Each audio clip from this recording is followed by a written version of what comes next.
You want to make 6 figures, you can't just be talking about you want to make 6 figures. You hear what I'm saying to you tonight? If you do the 3 things I tell you to do tonight, I guarantee you, whatever it is you want to do in life, you'll be able to do. You will be able to accomplish whatever you want to academically, financially, relationally, whatever. So 3 things. All right, now I'm going to tell you the story. I got to get out of here. And the story is about, you guys have probably heard about this before. It was a young man who, he wanted to make a lot of money, and so he went to this guru, right? He told the guru, I want to be on the same level you are. And so the guru said, if you want to be on the same level I'm on, I'll meet you tomorrow at the beach at 4 a.m. He liked the beach. I said, I want to make money. I don't want to swim. Guru said, if you want to make money, I'll meet you tomorrow, 4 a.m. So the young man got there at 4 a.m. He all ready to rock and roll, got on the suit. He should have wore shorts. The old man grabs his hand and says, how bad do you want to be successful? He said, real bad. He said, walk on out in the water. So he walks out into the water. Watch this. When he walks out into the water, it goes waist deep. So he like, this guy crazy. Adrian, he like, I want to make money. He got me out here swimming. I didn't ask to be a lifeguard. I want to make money. He got me in. So he said, come out a little further. Walked out a little further. Then he had it right around this area, the shoulder area. So this old man crazy. He making money, but he crazy. Said, come on out a little further. Came out a little further. It was right at his mouth. My man like, I'm about to go back in here. This guy is mine. So the old man said, I thought you said you wanted to be successful. He said, I do. He said, walk a little further. He came, dropped his head in, held him down, hold him down. My man getting scratching, holding him down. I got you. I know you brushed it out, but I got you. He had him held down. I need you for an illustration. He had him held down. Just before my man was about to pass out, he raised him up. He said, I got a question for you. Somebody answered the question for me. He said, when you were underwater, what did you want to do? Lee, I'm looking for a different word though than lip. What's that word? He said, I wanted to breathe. He told the guy, he said, when you want to succeed as bad as you want to breathe, then you'll be successful. I don't know how many of y'all got asthma in here today, but if you ever had an asthma attack before, you short of breath, SOB, shortness of breath, you wheezing. The only thing you trying to do is get some air. You don't care about no basketball game. You don't care what's on TV. You don't care about nobody calling you. You don't care about a party. The only thing you care about when you're trying to breathe is to get some fresh air. That's it. And when you get to the point where all you want to do is be successful as bad as you want to breathe, then you'll be successful.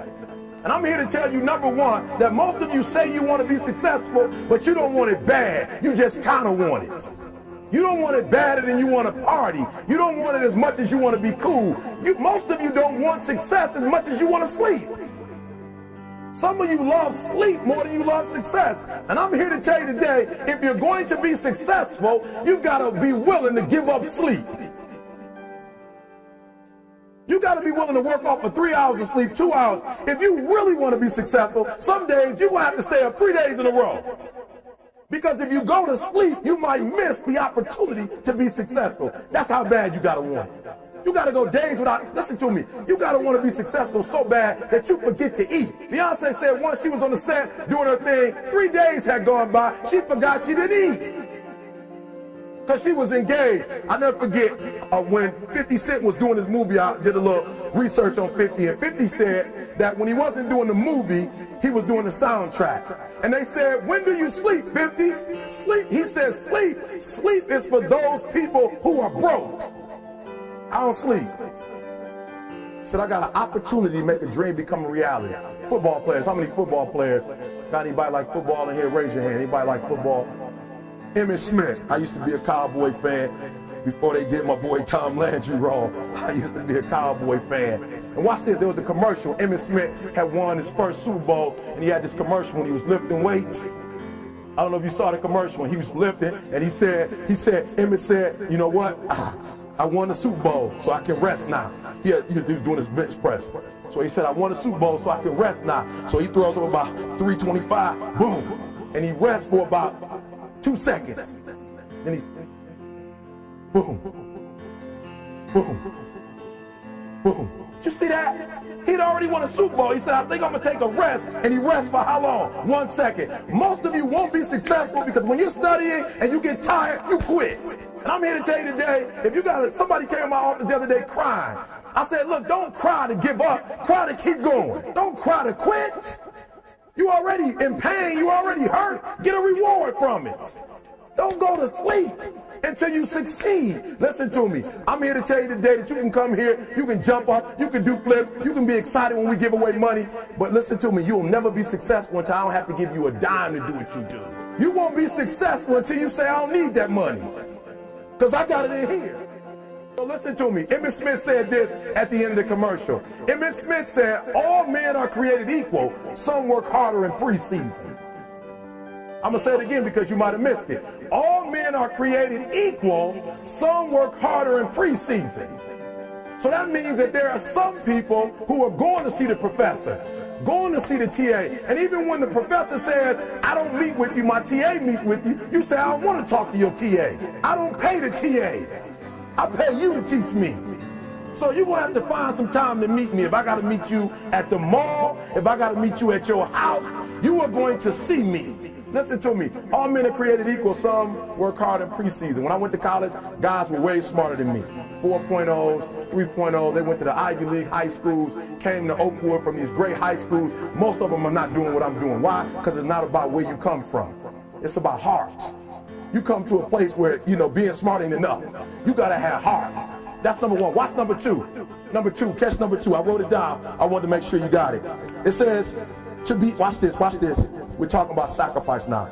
The important thing is this. You're writing while I'm saying it, because I only have about 3 more minutes. Listen to me.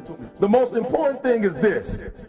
To be able at any moment to sacrifice what you are for what you will become. That's the number 2 thing. You got to catch that one.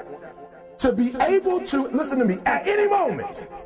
Some of you can make sacrifices when Monday Night Football is not on. You can make a sacrifice. But when the game come on, for some reason, you just attached to it. For some of you, when your favorite show come on, you can make sacrifices on Sunday when ain't nothing going on. But when your favorite show comes on Monday, bam, some of you focus until the phone ring, and then you like, I gotta answer it. If I don't answer the phone, I'm gonna die. I'm saying to you today that there are some of you, if you give up your cell phone, you would be successful. But your cell phone is more important to you than your success. I'm gonna say it again. I'm gonna hurt somebody. Some of you need to give up your cell phone, because the time you spend on your cell phone could be used for your success. The time you could be using to be successful, you're using it on the cell. And the cell phone is not bringing you nothing but a bill. And somebody has told you you couldn't live without it. I'm talking about going deep now, giving up stuff. Watch what it says. To be able at any moment to sacrifice what we are for what we could be. I don't do well in math. You're right. You ain't never studied. I'm not good in writing because you have never written before. But I dare you to fail in writing for a whole year to see if you can get to the end. I dare you to fail. I dare you to take that same class over and over again. I dare you to stop dropping classes like you soft. Always want to give up. I'm dropping. Why are you dropping? I'm so grateful that the slaves didn't drop and quit. Say, I'm just going to stop. I'm a slave. I'm just going to be a slave. I'm going to quit. Listen to me. The slaves said, we will live because one day we will become. We won't always be slaves. So today, although we're slaves, we're going to act like we're free. And one day, our children will be free. If the slaves would have just said, we quit, we give up, we would have died in the Middle Passage. But some slaves said, I don't care what we go through, we're going to survive this.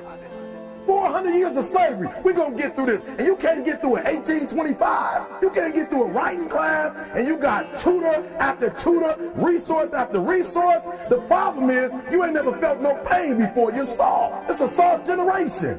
You quit on everything. Our people did not quit. Harriet Tubman not only made it, she went back and got some more. She said, you know what, I made it, but I'm going to walk listen to me, shh, not ride the bus. I'm going to walk all the way back down to the South to get some more. And you quitting on 1825? Now watch this. You quit after you, listen to me, you get a sleeping bag and you wait for them. You wait for the first WRX WRA instructor to come in and you come out your sleeping bag, I need help. You quit after you do that. You quit after you had, listen to me, a WRA party. I'm having a party, everybody come over. I got food, everything, and let them get over there. Let it be all the best writers. All right, I fooled y'all. I want to have a writing party. I'm serious. You quit and you ain't even tried yet. Last one, I'm sorry. Last one. Listen to me. Pain is temporary. It may last for a minute or an hour or a day or even a year, but eventually it will subside and something else will take its place. If I quit, however, it will last forever. Listen to me, I'm telling you as I leave. I was homeless for 2.5 years. And the problem with most of you, you never felt no pain before. Y'all spoiled. Y'all spoiled. Some of y'all spoiled. Just bottom line. Your parents have done everything for you. You never had to do nothing for yourself. You're spoiled. We're going to keep it real tonight. Some of you are spoiled brats. Every time you ever got in trouble, somebody in your house got you out of it. Every time you've done something you're not supposed to do, people say, Eric, your mother's a tyrant. You're right. She kicked me out. You're right. She's mean, but she developed a man because she put me out there and said, you're going to have to grow up. And some of you have never learned to grow up. And so every time something get hard, you quit, you call mama. I dare you to take a little pain. I dare you. I dare you not to go home. Somebody said, I gotta go home, I feel bad. Go through it. You ain't gonna die. At the end of pain is success. You're not gonna die because you're feeling a little pain. I'm not eating like I eat at home. That's why you're about to go to the next level, because if you keep eating like you ate at home, you'll keep being a boy or a girl. It's time to become man, woman. So don't worry about a little pain. My greatest asset is I was homeless, so I can't feel a whole lot of pain. I've already been alone. There's not a whole lot of hurt I can feel on a little paper, on a little test. So I leave you, listen to me. We have gotten to a point where it's midterms and we're moving forward. The days of you getting money, I'm not saying we quitting, but I'm saying the day has got to go from external to internal. You have to give it everything you got. No more TV, no more parties, no more playing. If you don't have a 4.0, what you need to be doing is studying. Get off the phone. Sorry, I'm not available until the end of this year. No, I'm for real. You reached the right number, but you called me at the wrong time. Call me back January 1st. I'm about to get busy now. Huh? I want you to have a countdown of your own and say when the countdown is over, will the real, watch me, because when I was homeless, I knew something was wrong. I knew that wasn't the best of me. And one day I said, will the real Eric Thomas please stand up? Will the real Eric Thomas please stand up? Stop being this high school dropout. Stop giving up. Stop sleeping on the street. Stop walking up and down Fecal Avenue like you ain't got nothing, and get your GED. Stop being afraid to take a test. Stop being afraid to go to college because your daddy didn't go and your mama didn't go. Stop being afraid and be the best Eric Thomas you can be. But listen to me, it's going to be hard. It took me 12 years to get a 4-year degree, but I got it. And guess what? On a degree, it don't have dates. So if it took you 4 and it took me 12, it don't show up nowhere. But I'm exactly where I wanted to be because I realized I got to commit my very being to this thing. I got to breathe it, I got to eat it, I got to sleep it.